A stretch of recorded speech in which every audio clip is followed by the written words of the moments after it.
Hello and welcome to the Corona Yoga Challenge. Today is day 170 and today we are going to look at Warrior 3 Virabhadrasana. So if you have got the Corona Yoga Challenge book, it is page 20. We're going to go through the different adaptations and the different variations that you can do. So I'll give you a quick look at Warrior 3 to start with, and then we'll look at the different ways that you can adapt from there.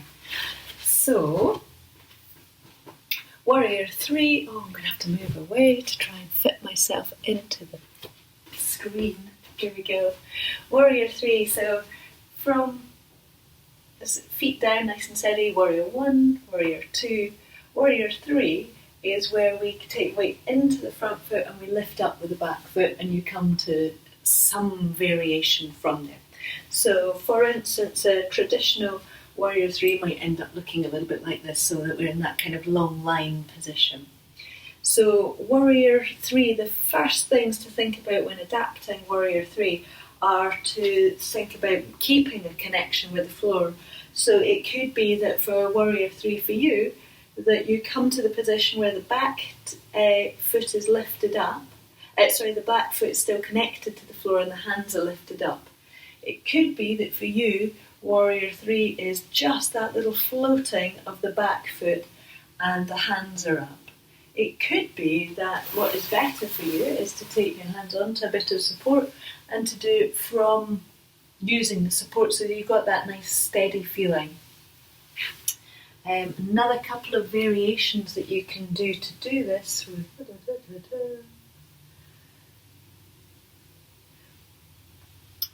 Another thing to consider is to consider how the knees are when you're doing this and how the feet are. So when we're in Warrior 3, it's really important that there's a strong sense of rooting down through the supporting leg. So for you, that might mean that you need to bend your knee more or bend your knee less. So people are different about where their sweet spot is, where their best balance is. So for some people, really bending the supporting leg is going to help with that feeling of connection down through the foot. For other people, they're going to need to lengthen into it a little bit more so they've got more feeling of stability and strength through the foot. The other thing that you can do, if you think, right, I've got to here and I've got to here, and now I want to go a little bit further and I don't want to use the support, one of the things to do is to take your hands out to the side, because as soon as we have our hands out to the side, we end up more stable because we've got that kind of wider balancing, a little bit like somebody on a trapeze. We've got that help of the arms helping us to stay balanced. So these are ways that you can, if you like, move yourself gently forwards or nudge on your practice so that you can find where do you want to be with this. So it's really important when you're doing it that you are challenging your balance a little bit. So for me, you'll see sometimes I'll come into a pose where I do manage to find a wobble, and that's almost part of my intention, because I don't want, in a balanced pose, I don't want to find a place where I'm entirely comfortable. I'm actually looking to find that little bit of a balance. So I can come to here and then I can find a little wobble and I can really work with that. And that's almost what I'm wanting to do. But it's important, obviously, that I and you are not falling over when we find our wobbles, that we need to be finding a wobble that's just enough to give us a little bit of something to chew on, something to work with, something to enjoy. So we're going to have a little look at some of the variations now. So the variations, you can use them with each, you can use many of them with the different variations. So one is to look at the way that you're using your hands. So traditional Warrior 3, the palms are facing in towards one another and we're coming forwards and the thumbs are facing up the way. It can be very, very nice to use it with the palms up, so we have that more like receiving sense. She says going for a wobble. We can take the palms down so that you can do a pose where you've got that feeling of more stability and it more kind of connection to the ground beneath you. From Warrior 3, with the hands out the front, you can take the hands right to the back and lift them up. So we come into like a version of locust pose. So when you take the hands around the back, it means that your balance is challenged much more. So I would only suggest that if you're feeling quite comfortable with a traditional Warrior 3 and you're really looking for that little bit of extra challenge. If you are up here, you've still got connection to the floor, you're going to find that connection through your hands and you might quite enjoy that. But I would be a little bit mindful about taking the hands back so that you can take your hands wide should you need them to help yourself. I'm going to show a couple of different ways to come into it. So one of them is coming through Warrior 1, which I think I showed right at the beginning. So from a position where we're down through the feet, we come up into Warrior 1, shoulders sink down in the back of the body, so we've got that feeling of width and stability and feeling of connection to the back of the waist.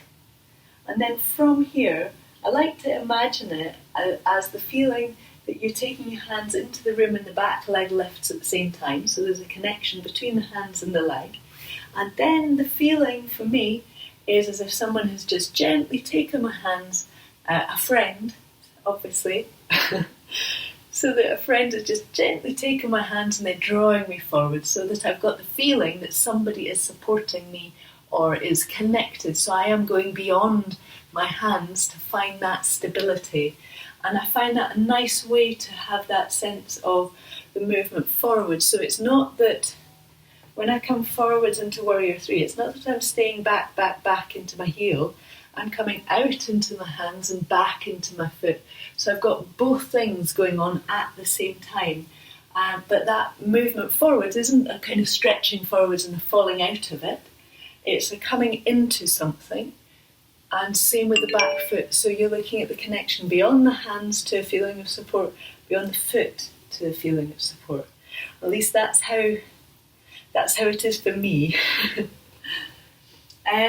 Next one I'm going to talk you through is just walking into it, which is quite a nice way of doing it. It's quite a playful way, because sometimes if you think about going through a pose and you think about going through every little step, like front foot comes down, heel comes down, ball of the foot, arch lifts, toes lengthen, knee extends slightly out, hips sit back, it can get a little bit, that can be really, really helpful, but it can also become a little bit tied up in itself, so that we become all like body parts that are all kind of somehow finding their way into the pose, as opposed to trying to find a way to move where the whole body is more integrated.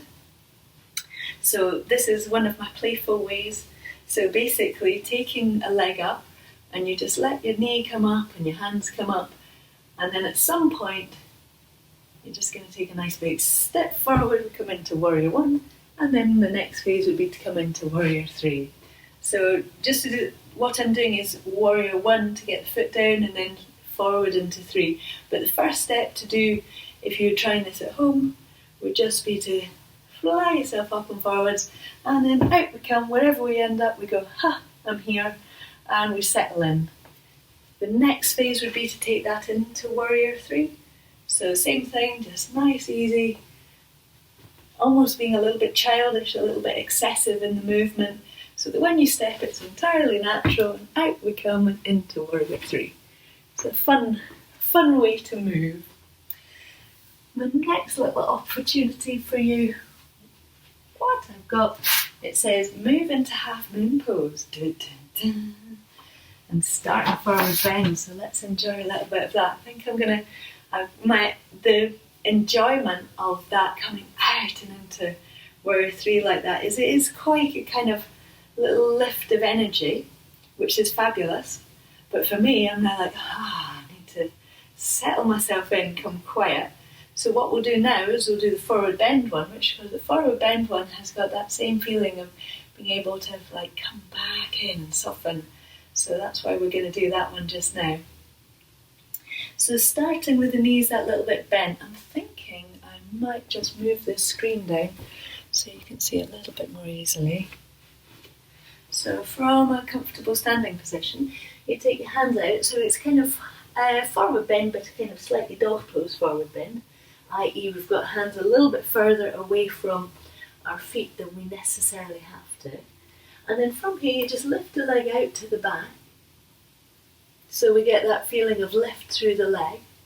And then from here, if you want to, you can start to walk your hands up a little bit of a support, so you can come a little bit higher, up and out of it. So that's one way of doing it. So when you're walking your hands up. Another way of doing it, so we fold ourselves forward, and then you can just let one leg up. So we've got the start of this kind of lifting into it. So we've got the start of the foundations of the pose. And then from here, you can just grow yourself out and out and back in again. So we end up with a kind of starting with the balance and seeing where we can go to with that. So starting all curled in with the elbow and the knee close, and then slowly get yourself a little bit further out, come back in a bit maybe, come out again, grow out into it, come back in. So we get a kind of growing expansion into Warrior 3. And my last one for you is from Half Moon Pose. So Half Moon Pose is where we're out and wide. So we've got that kind of nice starish feeling where we're going out in 4 directions, down to the floor, out through the back foot, out through the hands, up through the head, neck and beyond. So that's 5. A little bit of a star really, isn't it? So from here, from this nice expanding out position, you can bring yourself out and forward, so we can lengthen ourselves into it, and then we can come back out and in to Half Moon Pose. So from wide, lifting up and forwards, growing yourself into it, and then growing yourself back out. And what I'm showing is where I feel like being just now. It could be a much smaller version, so it could be Half Moon Poses here, and you come to here. And then we come out to Half Moon Pose and back. So every single thing has a bigger version and a smaller version, and sometimes the bigger versions are fun and they can move you and expand you, and sometimes they just push you a little bit too far. So I would definitely advise start with something that feels really comfortable. Start with a really comfortable, and from really comfortable work out. Do you want to explore a little bit further, or have you actually just found a really nice place just for that? So if I was thinking about my version of Warrior 3 right now, I would just bring myself, I would come for a really nice small one actually. I'd just let my hands come up, and I might not come away from here because of what I've just done. So what I've just done is a lot of moving at slightly faster pace than I would normally. And what I really want to do is feel the ground and feel that settlement. And actually as that comes, just want to come to that lovely feeling of where the back foot gets lighter. And then actually I do want to lift up and out of it. But that's all I want, because what I'm now working with is the feeling of that lifting up through the tummy, and then the sinking down of the shoulder blades at the back, and the support I'm getting from the supporting foot, and the little feeling of activity through the back foot. So for me, in that particular moment, all I wanted was that lovely feeling of real connection of everything, rather than the exploding out feeling. And when you're practicing, it's really worth coming back to noticing, when are you going out, out, out into the world and out beyond your physical space, and when are you coming back in and into that quiet acceptance sort of place, so that you can work with both things. We can work with the active, the going out, we can work with the passive, the staying back. So that you can really enjoy it, and so that you can get the most out of it, because we are a balance of the internal and the external, the active and the passive. So rather than just thinking of your practice as the active, active out, or potentially as the passive, passive, passive, quiet, quiet, quiet, for me it works best a particular balance, but for you it might be different. But explore for you the feeling of going out and the feeling of coming in. And I hope you have a great deal of fun with Virabhadrasana. Oh, and I really should say, Warrior Pose, that's the traditional interpretation of what Virabhadrasana means, warrior pose. So obviously yoga is usually a peace-based practice. So the question is, so what is the warrior? Who is the warrior? What are they fighting? Because a warrior should have an opponent. A warrior is not a warrior without an opponent. So you can think of it that you are finding that strength to go and transform, to change, to fight. You can do that. For me, that's not as helpful as thinking that the warrior pose, what it is a steadiness, a determination, a focus. And if anything, the warrior that I meet and address is the warrior within me. So the opponent and the warrior within me. And it's not a fight against myself, but it is a determination. And if there is a fight, it is of me to my path, and of me to what is important to me, to be able to focus on what is important, to ignore what isn't, which might be quite distracting and tempting to focus on.